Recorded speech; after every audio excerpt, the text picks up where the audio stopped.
Welcome back to Hardware Unboxed. One of the things I get asked a lot is to recommend a laptop for someone who is a student, whether that's for school, college, university, or whatever. I was a student myself not that long ago, and trying to find a good laptop for not much money that was suitable for student life was always a bit of a struggle, particularly as there are so many options on the market.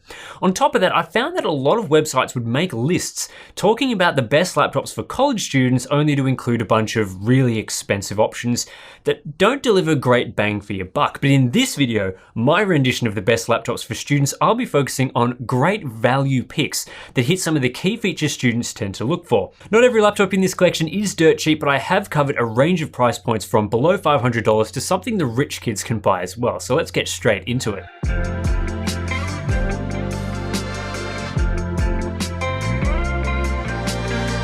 Probably the most important feature for students is portability. You really don't want to be lugging around a massive laptop to and from class on top of having to carry textbooks and all sorts of other stuff. So size and weight are often super important. I've tested a lot of ultra portable laptops over the years, and the clear standout in the portability category is the LG Gram 13. As the name suggests, this variant of the LG Gram is 13 inches in size, so it's already down in the more compact end of the laptop size spectrum. It also has pretty slim bezels, so not a lot of space is wasted, but crucially, this 13-inch system weighs just 965 grams, well under the 1.3 to 1.5 kilograms of most other ultra portables of this size. The LG Gram 13 also ticks off one of the other key aspects for students, and that's battery life. If you're at class all day, you need good battery life, or you'll have to carry around a charger. Well, the good news is the Gram 13 has a huge 72 watt-hour battery despite its low weight, and that leads to some of the best battery life I've tested, especially considering it has a touchscreen. You'll get a day's worth of usage from a single charge without much worry. And then you also end up with pretty decent specs. The base model packs a Core i5-8250U quad-core, 8GB of RAM, and 256GB of storage, plus you get full-size USB ports and a 1080p display. The more expensive models aren't worth buying in my opinion. Just stick to the base model and upgrade the RAM or storage yourself if need be. Because this laptop ticks a lot of the categories students need, it's not the cheapest in this list, going for around $1,000 US. But if you have that amount to spend, this is the best option out there. And honestly, many laptops that are priced up to $1,500 or so won't provide what the Gram does. So I think it's really worth it for the price.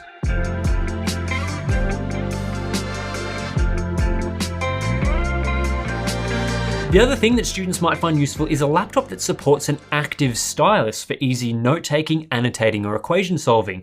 A lot of student-focused laptops are now supporting this feature, everything from the Surface Pro down to pretty cheap devices. But the HP Envy X360 13 I'm recommending here is great for a number of reasons. It's competitively priced, it has decent hardware inside, it's portable, and it comes with a pen included in the price. HP is just about to release the 2018 model of this laptop, but having used the previous model and the larger 15-inch option from this year, it's looking like the more portable 13-inch variant will be a winner. For just $760, you can get this laptop with a 1080p display, a quite powerful Ryzen 5 2500U processor, 256GB of storage, and 8GB of RAM. In fact, even if you don't need the pen support for note-taking, the Envy X360 13 is one of the best options you can get for around the $750 mark.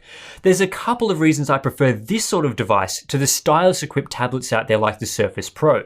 For one, the Envy X360 13 has a 360-degree hinge, so you can easily flip around the display into a tablet mode for note-taking. But because the Envy has a full keyboard built in and works well as a laptop, you get an uncompromised typing experience. The keyboard covers that come with the Surface Pro and other tablets aren't that great, and typing on a lap can be difficult on those devices. There is no such problem with the convertible laptop. It's built as a laptop first, but because of the hinge, you can still easily use the stylus for annotating and drawing. The Envy X360 is also a good option because of the AMD Ryzen 5 processor it uses, which has integrated graphics capable of playing popular games like Fortnite, and that's not something you'll get with equivalent Intel CPUs. For the price, I think a lot of students will be really happy with what the Envy X360 13 provides, though you shouldn't expect portability or battery life as good as the LG Gram. If you are really set on a tablet form factor though, and are drooling over something like a Surface Pro, I'd actually recommend the EV instead. The entry-level EV is similar to the entry-level Surface Pro from a hardware standpoint, but the EV is cheaper and it includes both the keyboard cover and stylus in the price. I love a good bargain, and I reckon the EV is one such device flying under the radar.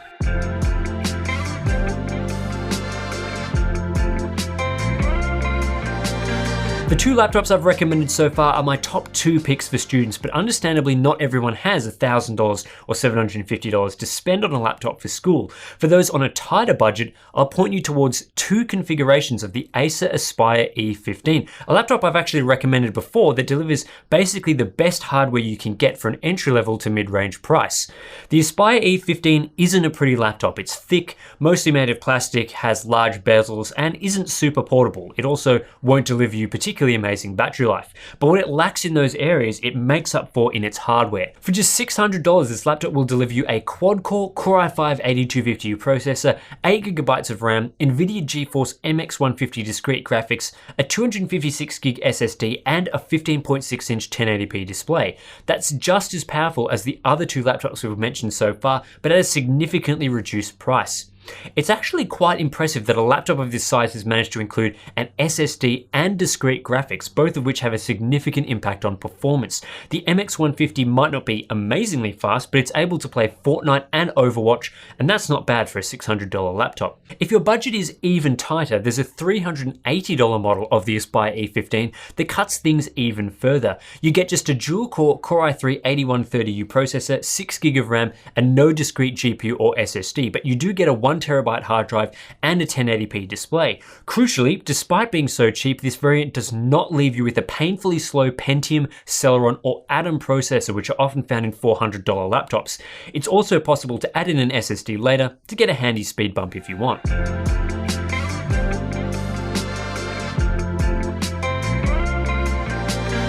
Between lectures, assignments, studying, and of course parties, you might want to fit in a bit of gaming, but you only have a relatively tight budget, enough to buy just one system, and you want it to be capable of handling your schoolwork plus today's high-end games. Well, there's one standout option that provides affordable gaming hardware in a decent laptop form factor, and that's the Acer Predator Helios 300. Like the budget laptops I was just talking about, the 15-inch Helios 300 isn't super portable and won't give you outstanding battery life, at least compared to a similarly priced 13-inch Ultrabook. But Ultrabooks are basically useless for AAA gaming, while the Helios 300 packs respectable mid-range hardware that's easily capable of playing today's games at 1080p with decent quality settings. I'd recommend one of 2 options here. For a touch over $1,000, you can get the last gen model, which packs a quad-core Core i7-7700HQ, NVIDIA GeForce GTX 1060 6GB graphics, 16GB of RAM, and a 256GB SSD, along with a 1080p 60Hz display. You'll get a great gaming experience, and while it is $1,000 US, it delivers basically the best value for money in this product category. If you have the budget to spend $150 more, you can grab the latest Helios 300, which bumps you up to a 6-core Core i7-8750H and brings a high refresh 1080p 144Hz display. This new model is about 10% faster in games thanks to that new CPU and costs roughly 15% more, which I reckon is about fair considering the high refresh display it also brings. You might not be the coolest guy ever for lugging around a large gaming laptop to lectures, but it is still portable and can be run on the battery for a few hours. And if you carry it around every day, you might be able to ditch that gym membership and save some cash.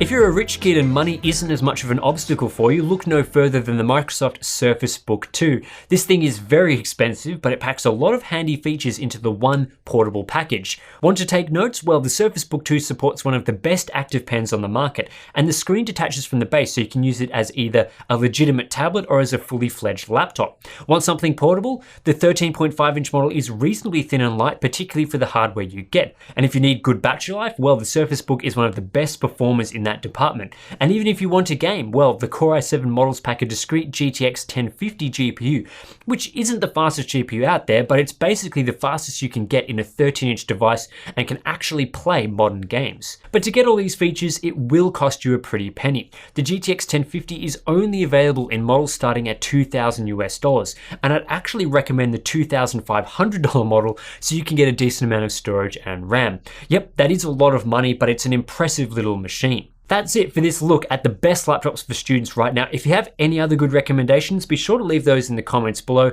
and you'll find links to check the prices for these laptops in the description. Consider supporting us on Patreon as well to get access to exclusive behind the scenes videos, and I'll catch you in the next one.